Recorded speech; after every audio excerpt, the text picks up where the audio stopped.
En attendant Pékin, avec les Jeux Olympiques qui se rapprochent à grands pas, Judo TV nous propose donc cette nouvelle rubrique faite de témoignages de ceux qui ont représenté, qui ont vécu le judo à travers les Jeux Olympiques et puis qui continuent de vivre au judo.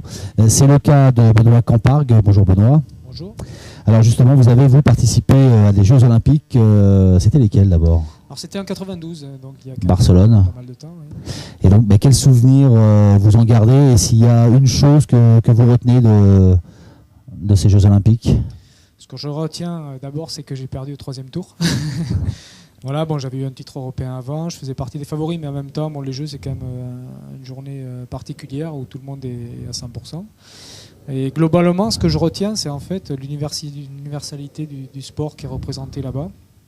C'est vraiment la fête du sport, malgré ce qu'on en dit par rapport à tout le lobbying commercial, économique. Et donc c'est vraiment un lieu de rencontre entre les sportifs et le monde politique aussi, mais c'est vraiment un lieu de rencontre entre tous les sportifs du monde entier. Ça m'a vraiment marqué. Je pensais que les Jeux, c'était quelque chose de vraiment médiatique, commercial.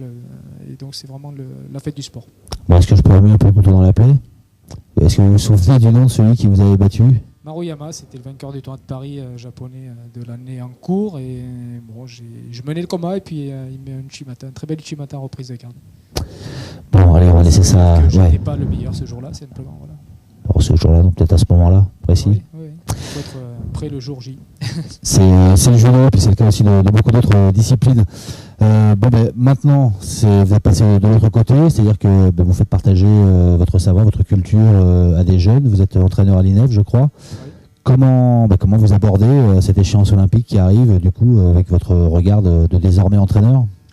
Jusque-là, il y a eu d'abord un parcours avec donc un long passage d'entraîneur national junior. Donc j'avais la responsabilité des juniors jusqu'à il y a 2 ans. Et donc ça a été vraiment riche d'enseignements avec toute une génération, ce qu'on appelle la génération Riner, qui a été formée à l'INSEP à ce moment-là. Et donc j'ai beaucoup appris avec eux. Et disons que le parcours qui a été quand même difficile m'a beaucoup appris par rapport à la gestion de groupe, par rapport à la dynamique, et je les en remercie d'ailleurs.